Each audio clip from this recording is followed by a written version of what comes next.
Welcome into another episode of Discard for Magic. I'm one of your hosts, Aaron. And I'm the other host, James or Jexic, and today we're excited to bring on two people for a Sand Goblin overview, and that's going to be Nick Conley. Hello, everyone. Thanks for having me, guys. Welcome back. And also Prophet. Hey, guys. Glad to have both of you on. Oh, yeah. We already got a little bit of your backstory in the last couple episodes. Prophet's been on a couple times, Nick's been on a couple times, so just want to jump straight into the Sand Goblins, and why don't you guys just start out by giving a couple of tips for some strong play with the Sand Goblins, some tips for people who are just learning the faction. I got one for you. The Sand Goblins are survivalists, and they got to make use with what they have to the best of your ability. And surprisingly, you can get a lot of juice out of all these little cards, even though like a lot of the deck are just these zero cost little guys or little events. They can go a really long way. And I think kind of the one card that ties everything together is the epic event Detonate. So this lets you blow something up and put all the cards that were underneath it back into your hand, which when you think about it is like pretty wild that you can get recur 4 or more cards out of a single card. Like it's pretty unprecedented value, but it requires really orchestrating a lot of things together, putting a bunch of wrench rats underneath a biter and sending that in to blow it up, or assembling the mega gate with all the upgrades and blowing that up. I think it really comes down to Detonate. Yeah, no, I agree. It's been one of my favorite decks, and honestly, it's still a deck I use to this day, despite all the new factions that release. I think they have a lot of different ways to play. I mean, at its heart, it's a very mobile deck, and so first thought is you kind of just want to run at your opponent, trap them, assassinate them. But regards to what Nick just said, there's a lot of value in eco play you can kind of work around, Detonate being kind of the core of it, but also Scavenger is also incredibly valuable. I mean, base value, if you're able to proc each one, you get 4 extra cards, and then if you're lucky and they can't kill it, that's even more value. And so there's a lot of different ways. They're very versatile as a faction. No one card really stands out as being an extreme powerhouse as far as the commons go, but it's sort of this kind of symphony you play with all of your mobility and eco tools. I would say my biggest tip probably is to really practice restraint on your self-mill abilities. And so to mill is to take the top card of your deck and then, put it in your discards, which is a prerequisite for a lot of abilities. But I think a lot of times I see kind of the biggest mistake is, people get pretty trigger happy with these abilities, and you're not really getting as much value as you should be, especially when you think about like mortars or Rust Riders. I'd say learning how to refrain from just constantly using that, putting all that juice into these abilities is kind of what makes or breaks really good Sand Goblin players.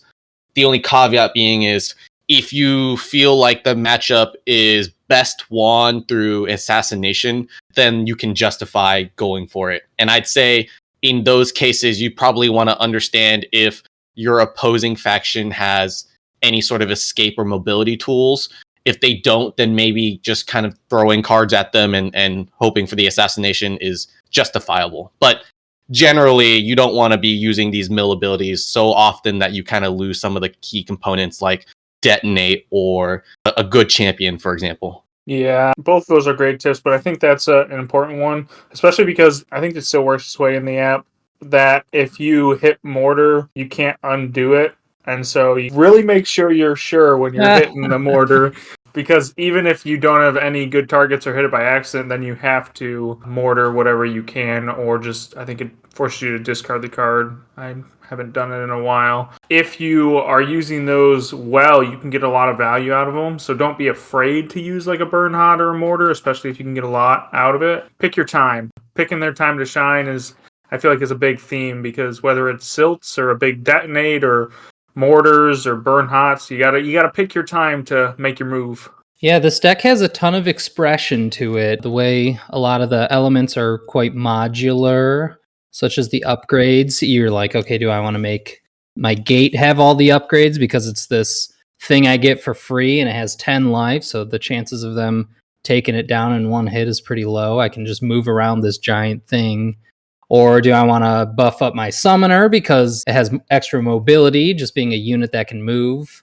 Or do I want to put it into Uncle Sparks, who's just a champion and can kind of play tandem with Krusk, moving both of them around with their thrusters? There's an incredible way to play Denial with the Sand Goblins, which, they kind of have this aggressive exterior to them, but at the same time, they play this really bizarre economic deprival play style where as you're blowing things up and leaving nothing for the opponent to attack, they just are kind of out there in the desert dry. It's really something. I've seen a lot of turns against solid players where they'll just like have a Rentrat shoot at a guy and then put it under their gate and that's their turn. And they're just like, yep, all right, you got nothing to attack. Yeah, and I think the Sand Goblins can afford those kind of off turns of just very low commit and forcing the opponent to encroach into your territory where you have a bit of an advantage, because this is a logic deck, so it has structures as a big part of its strategy. And, you can build structures anywhere in your back three lines. So anytime the opponent has to come closer to you, you can leverage the extra structures you have in your deck for building things in more optimal places.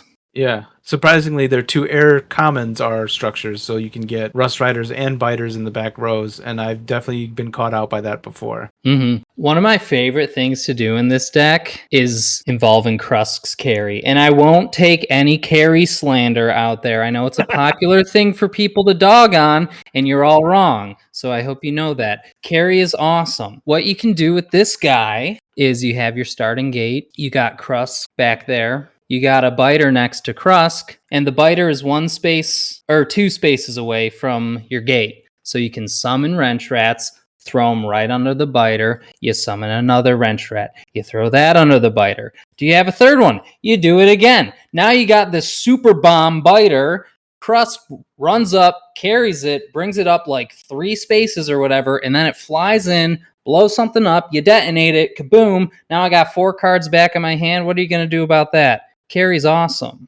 I agree here. I think carry is an underrated ability. It's sort of what makes this deck, I don't know, cohesive in a way. It's not necessarily going to be used optimally in every game, but I definitely think it's what adds that extra threat range that you need for Biters and Rust Riders. And so you're not only playing against cards that are already inherently so mobile with 3 movement flight or 4 movement burn hot, but then you have Krusk who can carry them in different places. And even defensively, it's great because I think when you kind of get boxed in on by aggressive decks and you have a bunch of units that normally can't move through Krusk, you just move Krusk and you're allowed to basically teleport each unit and shift them in the formation you need. You can cycle out who's in the front, put someone behind. It has crazy synergy with Silt, has the ability to switch places with the unit, but doesn't have much mobility on her own. It's all around a great ability. And I think the fact that people kind of dog on it is because it's like this weird ability that doesn't really do anything specific with the deck, unlike other summoners. But I kind of find that a good thing, because if Krusk gets extremely injured, the deck is still mostly playable. Whereas if you think about something like Storm Goblins, once your summoner is gone, you basically lose like 90% of your mechanics. And so one more thing I'll point out with carry, which you guys will probably get to in a second if I didn't stop you, is that the thruster upgrade on Krusk makes it a lot more flexible. Oh, yeah. Because you can thrust into position to pick something up and then move. And I think that's pretty cool. That's like a nice, more use out of carry. Yeah, totally. I think it has this big invisible influence over the game where a sharp opponent will understand what carry could do on any given turn with, concealed information. Oh, man, that Silts play, that Biter bomb, like these influences add up and are a great punish for people who don't respect it, and a great kind of dissuasion from certain plays from the opponents, which really gives the Sand Goblins this feeling of having the upper hand. I think even if looking at them, it's where's their attack power? Everything's frail. It's their summoners' stats are terrible.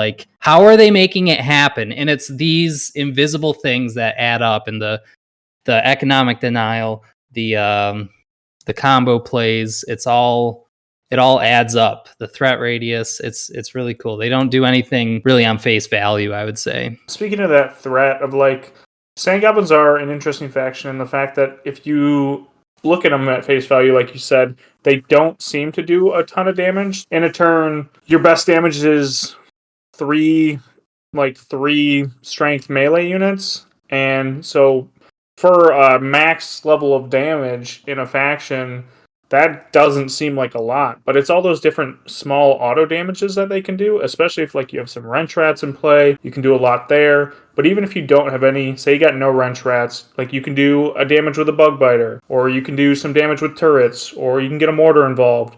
Like they have all these different other aspects to ping a unit that they're trying to take down that allows them to take down bigger enemies than you would think they'd be able to. Yeah, deceptive amount of DPS under the right conditions. Coupled with the fact they can build structures on their side, it makes it very scary to venture into their territory, I think. Oh yeah, beware the Mega Gate. I guess we could talk a little bit more about Mega Gate. I love Mega Gate. My go-to strategy. I joined the playtesting team around this time, and I was playing Kowloon, and I was like, what is this faction, and what is this guy doing with this gate? It dawned on me that it's just a lot of value, because ideally you want all your wrench rats stacked on a card, and you want that card to live because you want to detonate it. And so the best health is that gate. It's kind of balanced by the fact that you really need thruster, otherwise it's not really that useful. But once you get the gate online, it becomes this very annoying thing that slowly gives value over time, that people don't want to sink their attacks into it because they know that it might just get detonated anyways. Exactly. It's another classic Sand Goblin game of denial. Oh, you put 8 damage on that gate, and now it's just gone. No magic for you. All those wasted attacks. It was the only thing they could attack anyways. So you just force them to deal with this thing, and they don't even deal with it fully. So that's a classic one over there. And I got to tell you a little story about thruster upgrade. It used to work anytime during your turn, including the summon phase. So Megagate could move and then summon things. So that just added even more threat radius to the Sand Goblins, which, we eventually found out there's too much going on. And that's why we have the specific phases, move, build, and attack on Thruster now. But it was even crazier back then. Wow, that's insightful. I actually never knew that. That sounds really broken. It was disgusting. I already think Thruster's a great card. Yeah. But any phase sounds very broken. Yep, it was even better. Oh, man. There's a lot of aspects of playtesting where cards end up in different periods where they're a little broken at times. And Thruster was that way, but it was fun. It was fun. It was fun. You could really cook up like any kind of play you wanted to. Just react, oh, what if I move my gate over here? And, oh, now that biter that's chilling over there, now I can put rats under it, even though it wasn't near the gate. And there it goes, blowing things up. I think they still have that feeling quite strongly, even without Super Thruster. Yeah. Why don't we talk a little bit about their common units? They're a little interesting to approach. 2 of them are 0 cost, and you got your 1 cost Sand Scavenger and your 2 cost Rust Rider. How do you guys normally approach them? Do you end up playing as many of them as possible? Do you have certain ones you like to discard for magic? How do you approach them?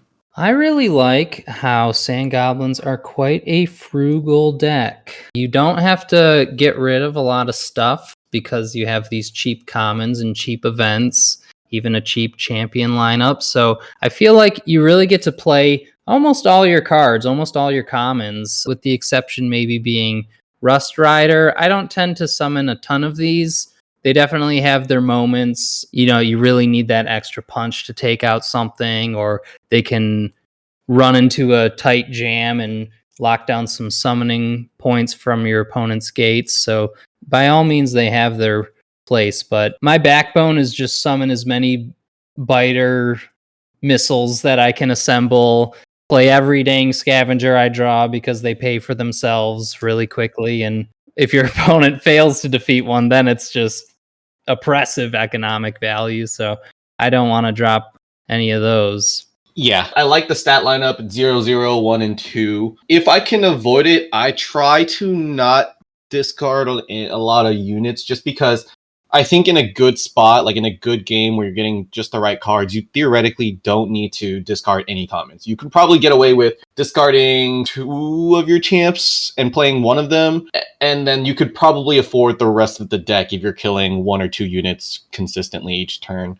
I mean, obviously, if you're whiffing and things are going bad, then you need to compensate by discarding. But the name of the game is value. When I play them, I tend to like to play Sand Goblins by the books, which is I don't use any mill abilities unless I get like immense value or I can potentially checkmate somebody. And then I just basically play all my wrench rats, tag them to my 10 gate, and then just wait until I draw thrust and detonate. The reason I don't mill is because I cannot afford to lose thrust or detonate. And I'm fairly confident that I can win the economic game by just forcing them to not be able to attack any units by pinging with a wrench rat, then tagging it, then hoping to draw the right cards I need.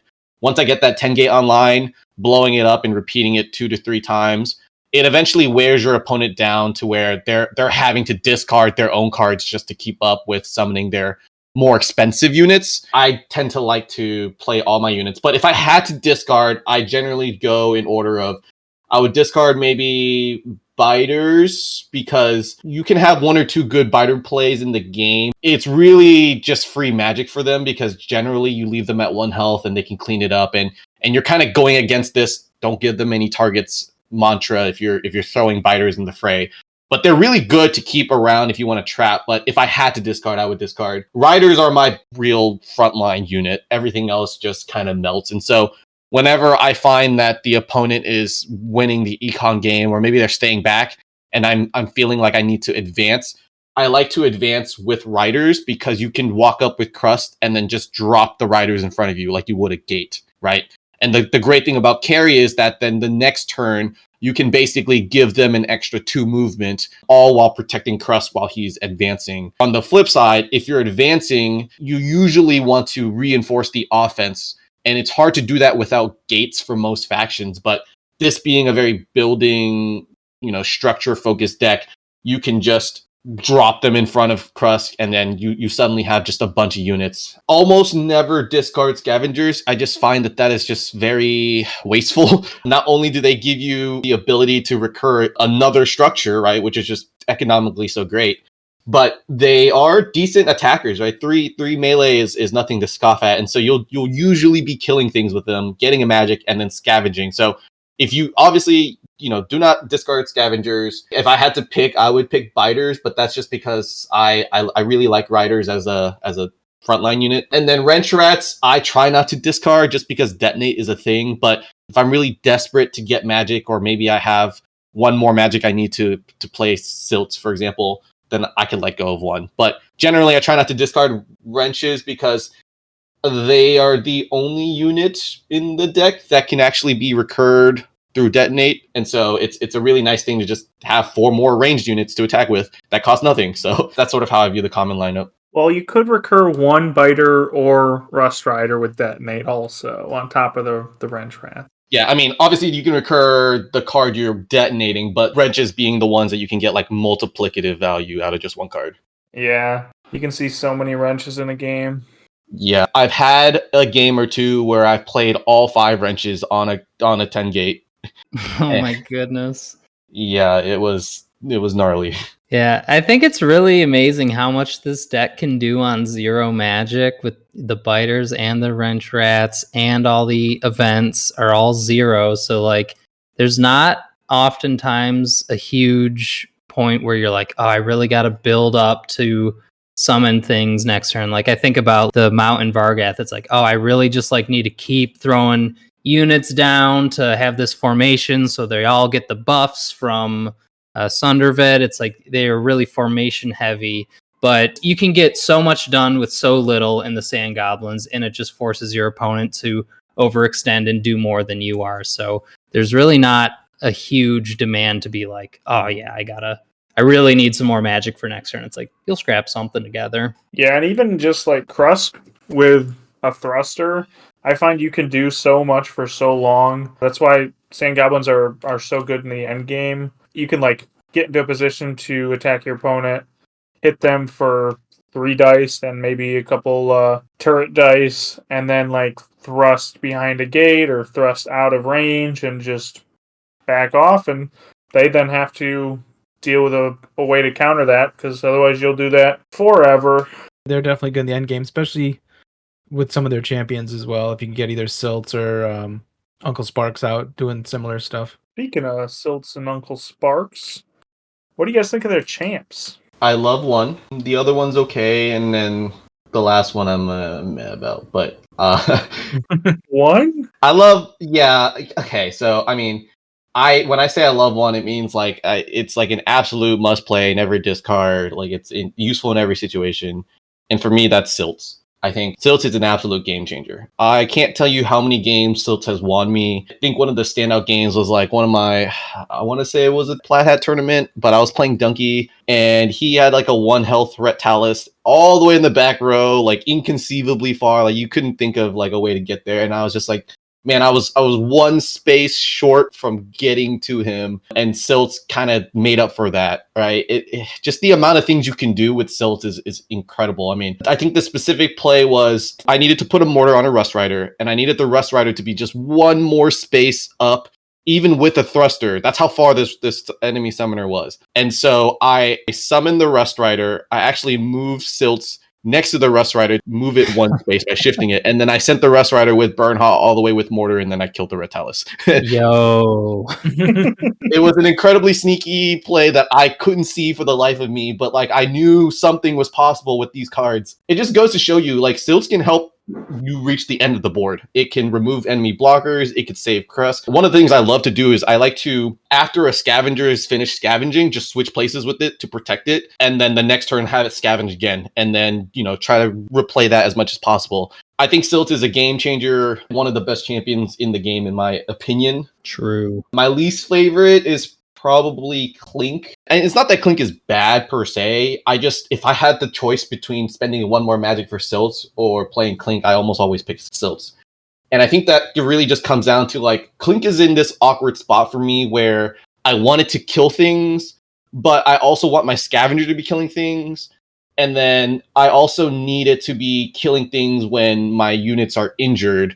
And it's like this kind of like formula I have to kind of set up. Otherwise, I just am like, it's probably not worth exposing Clink right now. You need a very specific board state to kind of justify Clink. Otherwise, she gets focused down and then you kind of lose a champion there. One thing I found with Clink sometimes is that like if your summoner gets attacked early, like healing Krusk can be really valuable with Clink. If you get a couple heals off, then suddenly, Krusk is back in it. In those cases, I think there's a bigger argument to use Clink. I find in general, on average, I'm able to play 2 champions with a decent game. Very bad games, I'd only play 1 champion. But if I could pick 2 champions, I'd really have to understand like my matchup. If I'm playing, and I hate to use this example again, but Storm Goblins, right? Where the name of the game is to slowly whittle you down. Clink is absolutely vital for me to kind of reclaim some of that life. But in other games where it's more, I don't know, they're very good at focus firing, or they make it very hard for you to kill their units. If I was playing against High Elves, Clink just becomes very hard to get value out of because their units are so hard to kill. You kind of have to go on a case-by-case basis, which is why I kind of rank Clink as the hardest to play of the 3, because you need specific criteria for them to come out. But when she does come out and you're able to get that value, it feels really, really good, especially if you can keep her on the board for like 2 to 3 turns, constantly killing things. I gotta tell you about my boy Uncle Sparks here. This is the cool champion. Oh boy. A structure, therefore, can get all the upgrades. And my favorite end game is you just got Krusk and you got Sparks, and they're just scooting along with their thruster upgrades. They go shoot and scoot and shoot and scoot, and then the opponent's like, I can't reach them because they're both ranged. And they got all this value. They're both firing away with turrets. You're like, how many dice are they throwing down a single lane? And I can't respond to that. This is where it's at. I think the other fun thing about Sparks is that you can detonate or scavenge him back and play him again. Yeah. The real game plan The Prophet's doing it all wrong. The real game plan is triple sparks. That's all you need. Stop can be detonating done. your main gate. Stop doing super gate. Stop playing clink. Stop playing silds. Triple sparks. That's the only way. Yeah, no Sparks. I've had what did Calhoun call him? Ultron, like just mega transformer superstar. He's really good to dump all your upgrades on, and it feels really good. I find that in games where Krusk is pressured early, I use my second thruster on Sparks. It'll be like 10 gate in Sparks, for example. He plays a very pivotal role in the deck, and that is to fix your mistakes, right? So if you mill a thruster, Sparks is the only way you're ever going to get that thruster back. That's sort of why he's like a step up from Clink for me. It's because like he's the only thing really kind of there to save you from a very bad mill, which is losing your thrusters. He's fun to play with. I've had plenty of games where Sparks just becomes my elite combat unit, and I generally favor using Sparks to fight than Krusk to fight if the opponent has like crazy assassination potential. Like if I'm playing Fallen Kingdom and they could just blow my face up, I generally don't want Krusk out there. And so, having Sparks out there is a good alternative. I tried so hard to get this guy out there with 9 life. It didn't happen. I agree with you, Nick, though, that I think Sparks and Krusk in the end game is one of my favorites. Just having them scooting and shooting it's a blast. I've had so many different encounters with them doing that, and just like pulling back from games that I had no business getting back into them, and I didn't. You don't win all of them, but I mean, just to get back in the game from that far behind, like the end game you can do with Sparks and Krusk is insane. Yeah, absolutely. Yeah, that same kind of denial thing that we keep coming back to, attacking and then thrusting away. It's just yet another way Sand Goblins just drain their opponent of resources. And it's funny, like all during playtesting with this deck, I was like, oh yeah, this is like an aggressive, explodey deck. And like it is, but it's also the complete opposite, like control player's dream deck.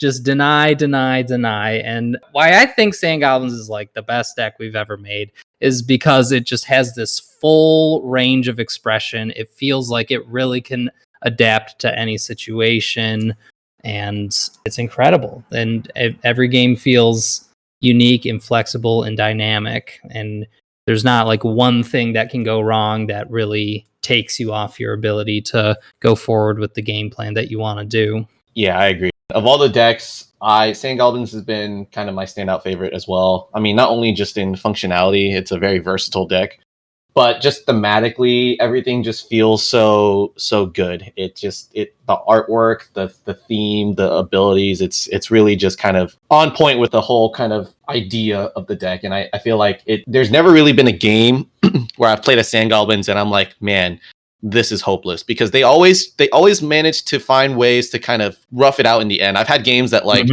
I've just been like losing econ, I'm getting pushed back. Jessica, I'm not sure if I played a game with you. I think there was a game where like I think you were clearly ahead, but just like I had a thruster on Krusk and I just kept avoiding losing units. We play lots of games, but Yeah.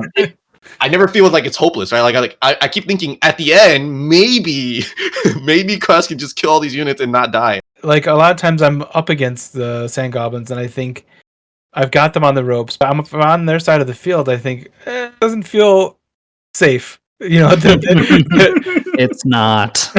There's probably something they can do. Like if you're at like 10 health or less, like there's probably some weird thing they can do with, like you said, the biter bombs or like the craziest thing with Uncle Sparks, you can do sometimes top wrench to get the second mortar to do an extra damage, that kind of stuff. Mortar, whoa. Or the other thing with the mortar is even if you're out of deck, you can use like a scavenger to put a card on top and then use the mortar. So that's a good trick we haven't mentioned yet. I'm trying to like catch the like really high hanging fruit right now. Yeah, advanced. If you're not out of deck, using a scavenger just to make sure you don't mill a critical card is a very cool strat you can do. Yeah, very important. Mortaring your own units, that's a cool strat. Sometimes people think they make a formation where nothing is adjacent, but then you throw a biter there, right? And then the biter suddenly becomes the target and then hits all the surrounding. You can add a wrench to that biter so that when it dies, it does an extra damage. And then in that process, you're denying them the magic from the biter while giving your mortar the range it needs to hit that AoE. Dude, that is peak Sand Goblins right there. Mhm. Everything comes together. It's all there. That is what it's all about. Another question to ask, since this has just turned into like Sand Goblins are the best sort of love fest. What do they struggle with? Are there any matchups that you're like, ooh, this is a tough matchup for these guys? Or what kind of situations they might struggle with? I'm probably not qualified to answer that. I think they can adapt to any matchup decently well. Yeah, I mean, I think that's a cornerstone of any good versatile deck is they have answers. But I generally don't like going against infect type decks where they can swarm you or eat your units. I mean, just because biters, scavengers, most of the deck is pretty small health, and so you're sort of playing this game. I think like one of my most hated matchups is like fungal dwarves with the Sand Goblins. It's just because they like the 2 health range. Any 2 health minion is perfect for beast to infect, and then suddenly you're just dealing with this kind of huge mass of units that you can't really like kind of maneuver your way around or try to assassinate the summoner. So once that kind of gets going, it becomes difficult to really fight on that front. So generally, decks that swarm pretty well are pretty tough. I think surprisingly to me, and I didn't realize this till I played it a bunch of times, but cave goblins actually do decently well against sand goblins. Mhm. Their summoner is very slippery, so trying to assassinate them isn't really the play here. And then they have climbers, which just I kind was of gonna say, climbers. just climb over all your units, including your summoner.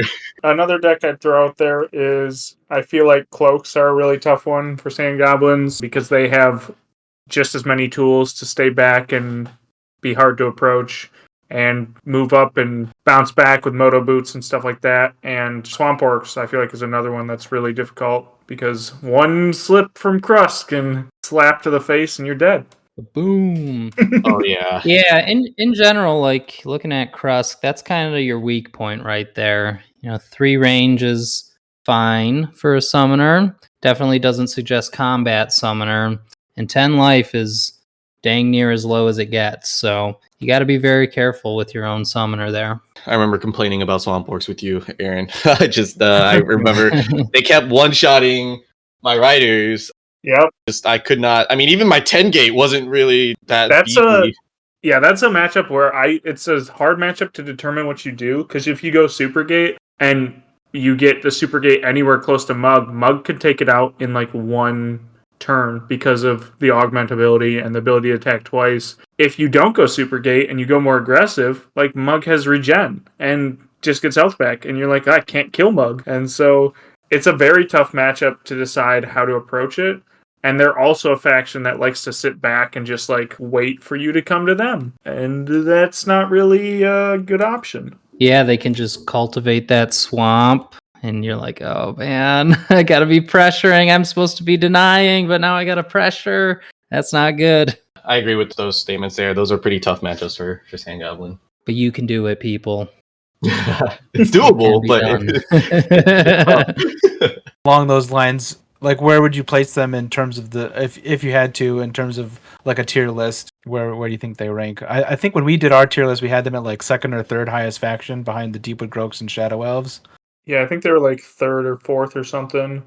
So we had Groaks first, Shadow Elves second, and I think them or Savannah Elves were next, and Cloaks was in there too. They were in that 3 with Savannah Elves and Cloaks, and I'd put them probably low S tier, high A tier, just depending on where you want to draw the line, right?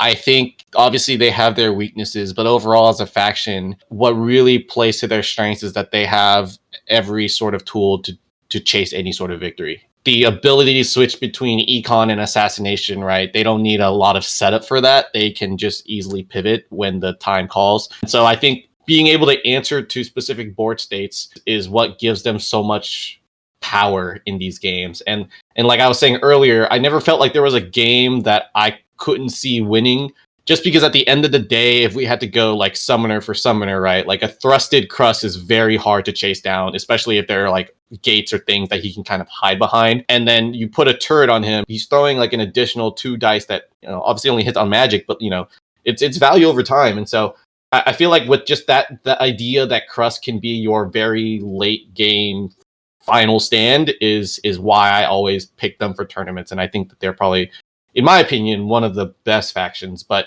I think what stops them from being the best faction is the fact that they have a lot of self-damaging abilities, such as, Biter's actual self-damaging ability versus others where you have to mill your deck.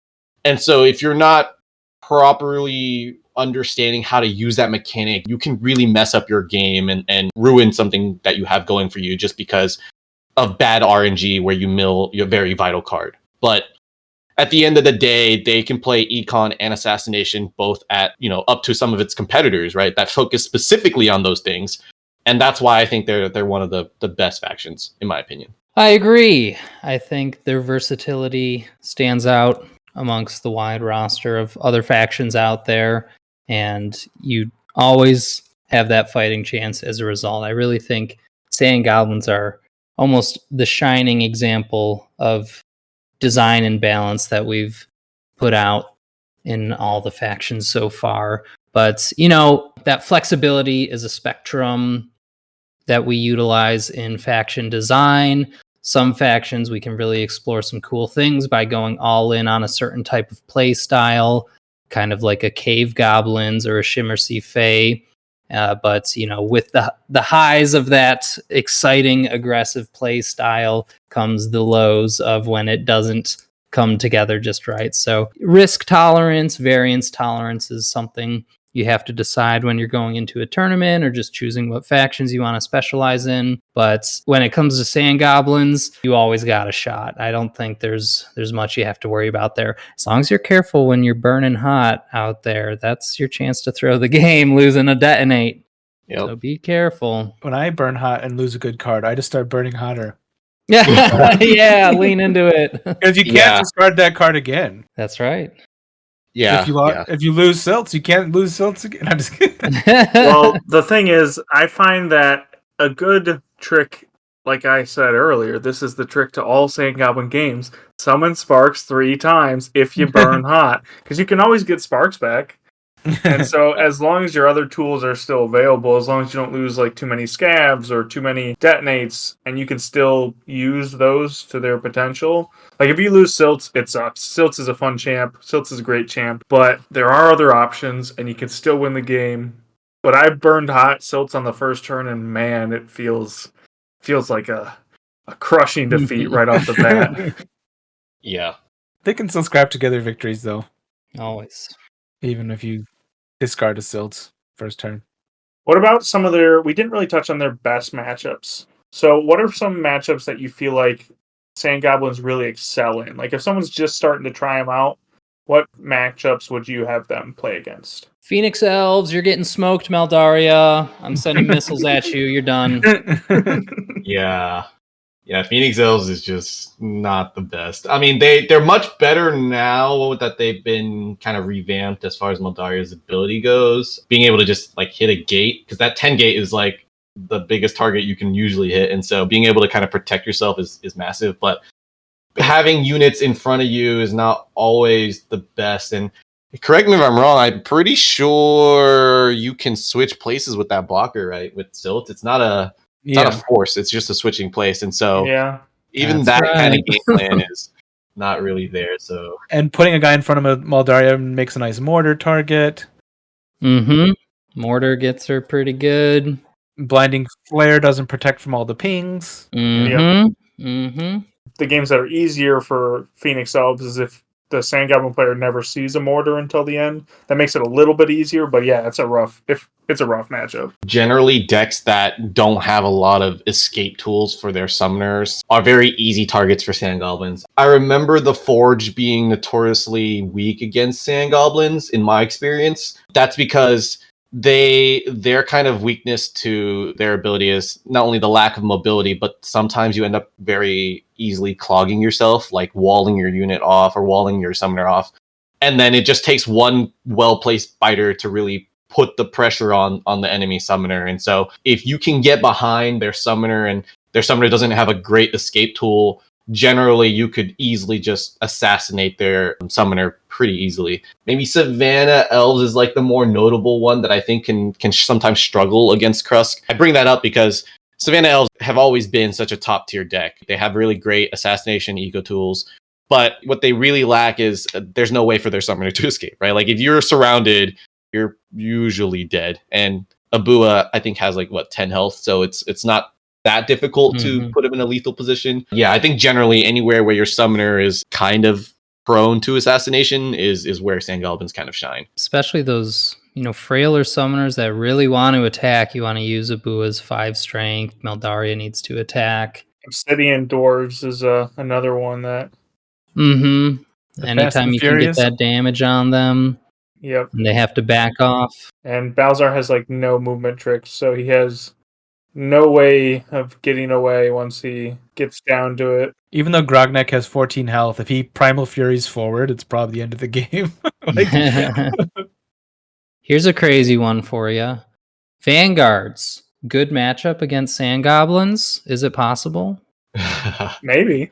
If you play Sarah like carefully and you can understand threat ranges, I think Vanguard can just win the value game, but it's gonna be tough because I think Sarah has to hit an enemy unit, right? And so if the Sand Goblin players play really reserved and just kind of hide behind this Mega Gate, building up their forces, I don't really know how Vanguards can respond because their range game is not the greatest, and then Sarah needs to hit a unit, so it's an interesting one, I think. But it's not as hopeless, but I do think you need to be really careful with where you put Sarah, because she's one of those people that don't have escape tools.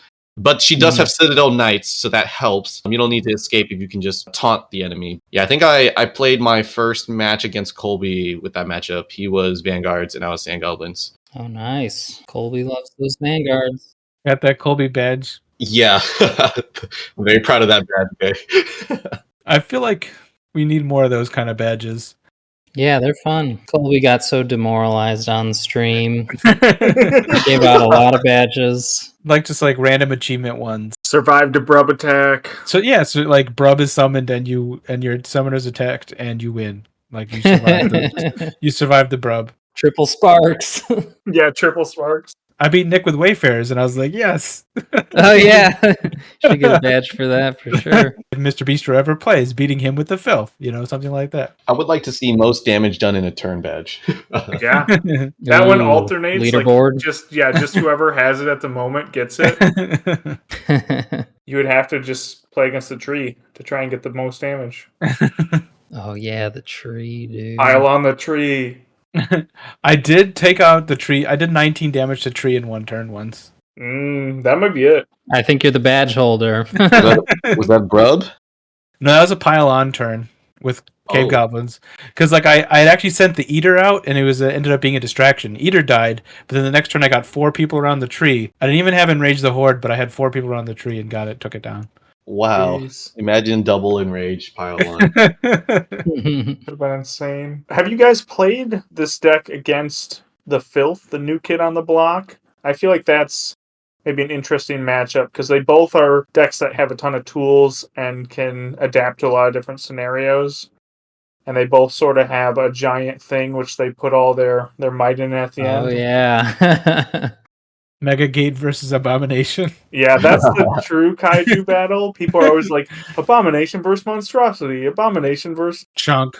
Yeah, minimum way, Mega but Gate. but Mega Gate is the true It's kaiju true battle. peer.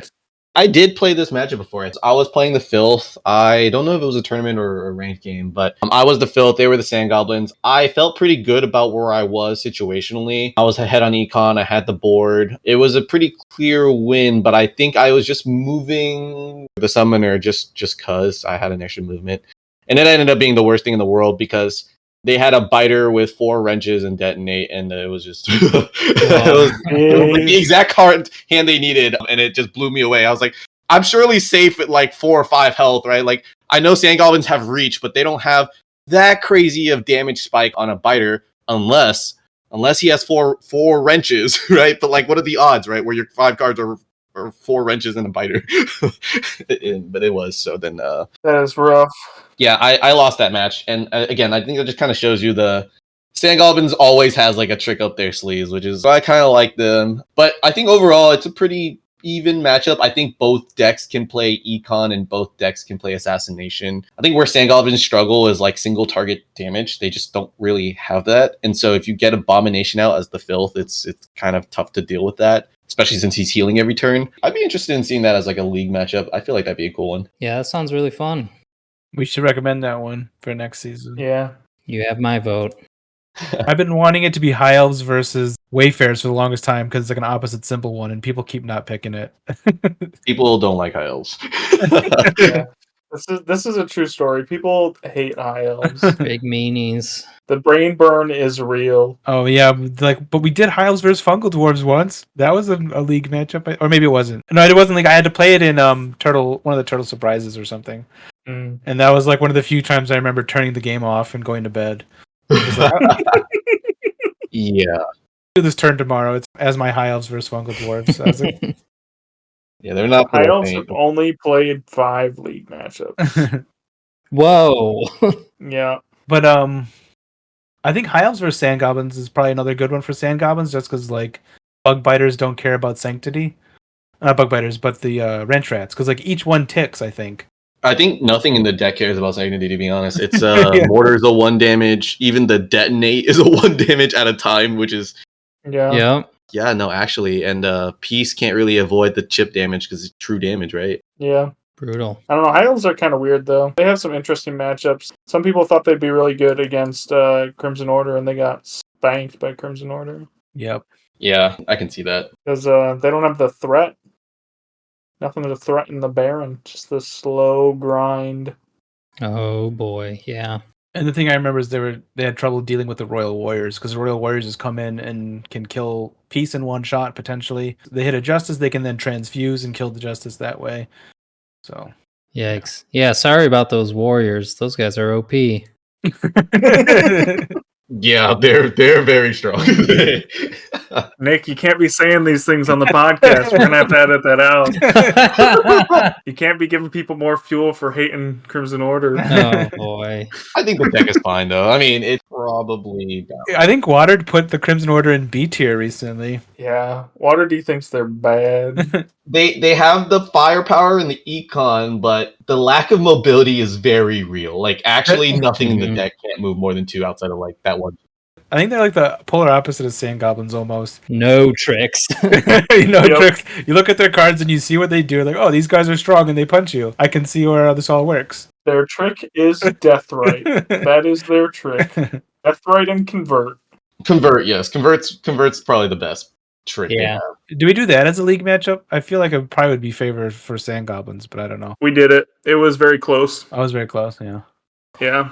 So Sand close. Goblins won it but by like 52%, but it was very Wow. close. I was able to pull off both ones, I believe. Against Sip, I played that matchup. I think it's a very close matchup, honestly. You would think it would be like Sand Goblin favored because the Baron's only got 10 health, but the Baron can last forever. Just hide and poke out only when needed, so... Yeah, some interesting economic stuff going on in that matchup. Yeah. I have outlasted the Crimson Order a couple times as Sand Goblins. Can be done. Nice. You guys got any more tips for the Sand Goblin players? Any lasting advice for them? Oh, here's a tip for you. Roll special dice when you use turret. That's really good when you do that. Don't make mistakes. That's my tip. Okay. No, nothing that we haven't already really said, but I think it really comes down to like, can't stress this enough, but like, don't just use their abilities willy-nilly. Milling is very dangerous and generally is not worth it.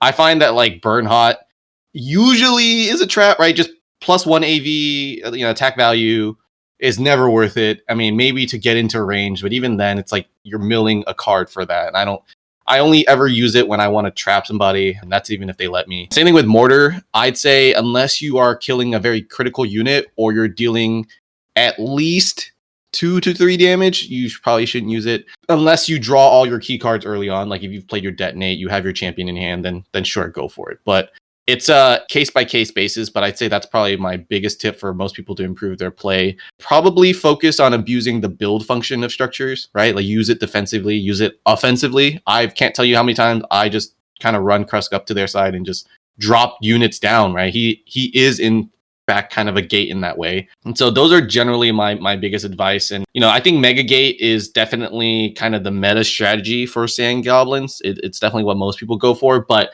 don't be discouraged if you can't get it going. I mean, you really need Thruster for Mega Gate to work. Otherwise, it just kind of sits there and they avoid it. But don't be afraid to throw on a Thruster on Krusk or Sparks, just other units if you think you can get value out of it. If you feel like you're going to play a specific matchup, try to figure out how you're going to win. Is it Econ? Is it Assassination? If it's Assassination, you can get away with using Burn Hot or Mortar more often if each point just means you're closer to victory. As a general rule, I tend to play Econ, wait for them to make a mistake, and then go Assassination if I was going to go Assassination. So, yeah, I think those are kind of my biggest tips with Sand Goblins.